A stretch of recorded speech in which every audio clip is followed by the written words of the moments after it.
Coucou tout le monde, j'espère que vous allez bien, bienvenue dans une nouvelle vidéo. Donc aujourd'hui je vous retrouve tranquille, à la cool, à la maison, c'est mon jour de repos.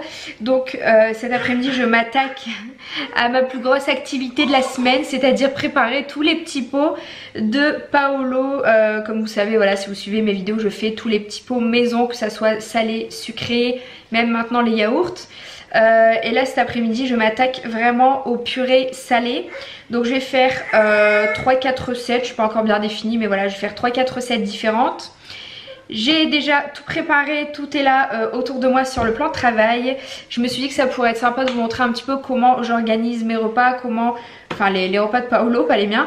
Comment je cuis, dans quoi je conserve, etc. Je vous ai fait une vidéo de diversification alimentaire parce qu'on me l'avait demandé. Et au final, je me suis dit que de vous faire vraiment une vidéo meal prep où vous voyez la réalisation des petits pots, ça serait plus parlant pour vous. Donc voilà, là j'ai déjà tout installé. J'ai commencé un petit peu mes petites préparations, laver les légumes, etc.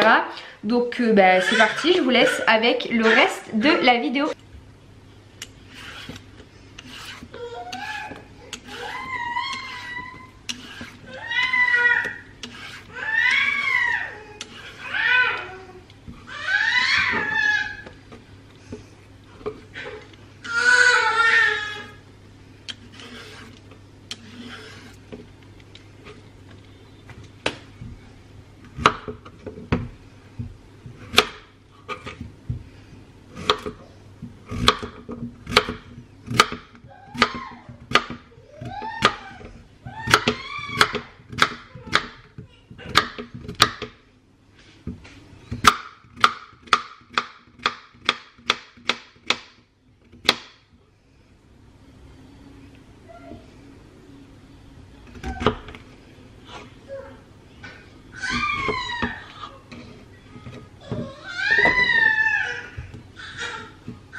Donc là j'ai coupé, comme vous avez vu, grossièrement en petits morceaux les courgettes. Donc plus on les coupe fin, plus ça cuit vite, hein. Mais bon voilà, moi j'ai pas... Là avec Paolo qui s'énerve toutes les 5 minutes, j'ai pas non plus le temps de faire des trucs minutieux. Donc voilà, je les ai coupés comme ça. De toute façon après je vais les passer au blender. Donc il n'y a pas de souci. Donc là j'ai mis un fond d'huile d'olive et j'ai mis une courgette. Ici j'ai commencé à faire cuire mes coquillettes. Donc là j'ai une très grosse quantité de coquillettes, tout simplement parce que je vais en faire pour notre repas de ce soir à Orlando et moi, donc j'en ai fait plus. Donc ici les courgettes, ça va me servir pour faire une espèce de sauce tomate bolognaise un petit peu, mais bon, comme je veux qu'il y ait quand même une grosse part de légumes, il y a des courgettes, j'ai mis plus de courgettes prévues. En fait c'est une recette que j'ai vue sur le blog de Cooking for My Baby. Je m'en inspire beaucoup pour mes recettes parce que je trouve qu'elle fait des recettes vraiment chouettes. Donc n'hésitez pas à aller voir son compte Instagram ou son blog parce que voilà, il est vraiment bien. Et donc là voilà, elle met dans sa sauce tomate un peu de courgettes. Moi j'en ai mis un petit peu plus. Elle fait revenir des oignons. Bon aujourd'hui j'en ai pas, donc c'est pas grave. J'aromatiserai, je pense que je mettrai des herbes de Provence ou autre pour aromatiser un petit peu.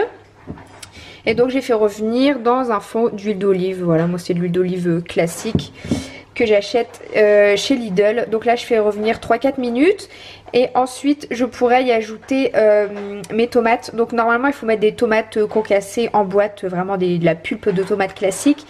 Mais moi j'en avais pas, donc j'ai fait bouillir des tomates fraîches que j'ai pelées moi-même. Bon donc là j'ai tous mes ingrédients séparés, cuits. Donc là j'ai le maïs, j'ai fait tomber des patates dedans, mes pâtes, des pommes de terre, des courgettes, Ici j'ai mes accompagnements, donc j'ai du basilic, j'ai du curry, j'ai du gruyère, j'ai mon Mon huile d'olive, j'ai du bœuf, du poulet et il manque du coup la sauce tomate avec les courgettes qui sont en train de cuire. Donc du coup je vais commencer par la première recette. Alors là je vais faire courgettes, pommes de terre, courgettes, pommes de terre, poulet avec du kiri. Donc je vous avais déjà dit, hein, mais moi les petits pots de Paolo font 140-150 grammes. On a à peu près 100 grammes de légumes, 30 grammes de féculents, 10 grammes de viande, 5 grammes de matière grasse.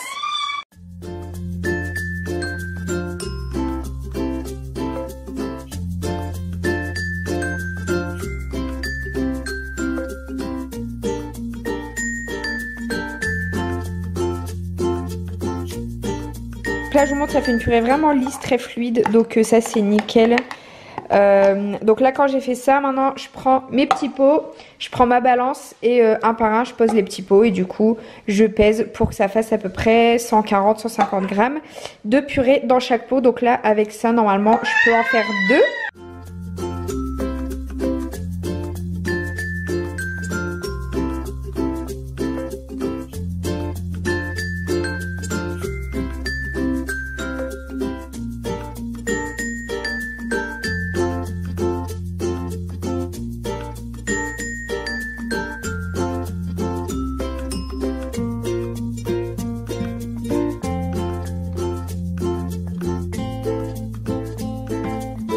Dans celle-ci, j'ai mis donc le maïs, pommes de terre, poulet. J'ai mis une toute petite cuillère de crème fraîche, donc pour avoir 5 grammes à peu près de crème fraîche. Et j'ai mis un peu de gruyère dedans.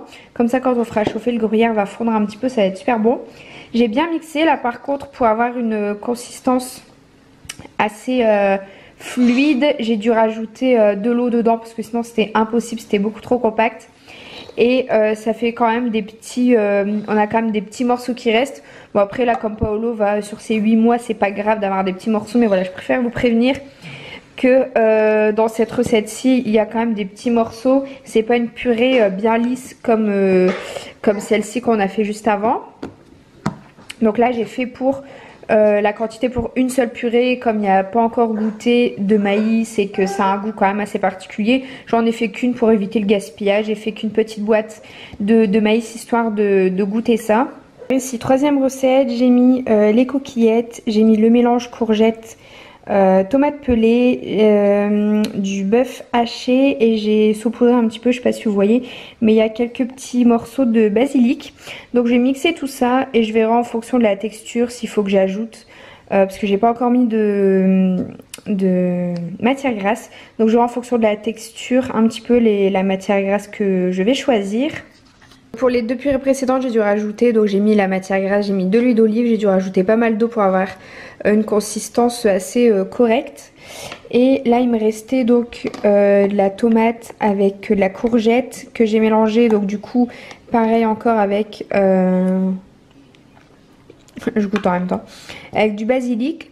J'ai mis du poulet, pommes de terre et une toute petite portion de kiri. Et donc c'est encore méga bon, donc ça m'en fait une en plus. Alors il me restait des pommes de terre et de la viande. Du coup j'ai fait cuire un demi butternut que j'avais dans le frigo. Avec un demi butternut je peux faire 3 compotes. Donc comme il me restait 20 grammes de hachis de bœuf, j'ai mis donc 20 grammes de hachis de bœuf, 220 grammes de butternut, j'ai mis 60 grammes de pommes de terre, j'ai mis de la crème fraîche et voilà, ça me fait désolée pour les oreilles, ça me fait une nouvelle purée la méga onctueuse. De toute façon à chaque fois que je mets du butternut c'est toujours super crémeux comme ça. Et c'est super bon, franchement ça Paolo je sais qu'il va adorer, ça a un petit goût sucré, trop bon. Donc là je vais mettre dans des pots et il va me rester une portion de poulet, une portion de butternut, une portion de patates. Je fais une dernière recette et puis enfin un dernier petit pot et j'en aurai terminé pour aujourd'hui. Et voilà, j'ai terminé. Donc là, il est 3h30. Ça m'a pris 2h30, mais entre deux, j'ai dû endormir Paolo. J'ai dû aller jouer un petit peu avec lui, etc. Parce que voilà, il s'est impatienté. J'ai dû l'endormir. Il a dormi une demi-heure, il s'est réveillé. J'ai dû le changer, etc. Bref, au final, je pense qu'en 1h30, allez, 2h moins le quart, grand max, sans interruption. C'est vrai que quand Orlando est là et qu'il s'occupe de Paolo, c'est beaucoup plus rapide. Mais au final, voilà, j'ai quand même réussi sur 2 heures de temps à faire mes 9 petits pots. Donc avec 1, 2, 3, 4, 5 et 6 recettes différentes. Donc voilà, je suis super contente. Au moins, il va encore goûter des nouvelles saveurs. Il va encore avoir de nouvelles textures parce que ici, on voit que c'est pas une purée bien lisse comme il a l'habitude. Il y a un peu des petits morceaux. Donc voilà, pour commencer à introduire les morceaux, comme il va avoir 8 mois, je trouve que c'est très bien. Donc voilà, là, c'était vraiment que des recettes salées. La semaine prochaine, je vais essayer de vous faire la même vidéo avec des recettes sucrées si ça vous intéresse. Toujours, n'hésitez pas à me le dire en commentaire. Donc voilà, j'espère que ce style de vidéo vous a plu, ça change un petit peu de d'habitude. J'ai essayé de faire au mieux parce que j'ai pas encore de trépied. Je crois que tous les 6 mois je vais dire que je vais m'acheter un trépied pour vraiment poser ma caméra et être tranquille, éviter de toujours l'avoir dans les mains. Comme ça sera beaucoup plus pratique de pouvoir pivoter l'écran et vous montrer vraiment les recettes sans que je doive tenir l'appareil dans les mains. Voilà, pour l'instant c'est encore du système D. Si vous voyez là comment j'ai posé mon appareil, c'est empilé sur des trucs et des trucs. Bref, donc si ça vous intéresse, voilà, les recettes sucrées, n'hésitez pas à me le dire en commentaire. En tout cas, je vous fais des gros bisous et puis je vous dis à bientôt pour la prochaine vidéo.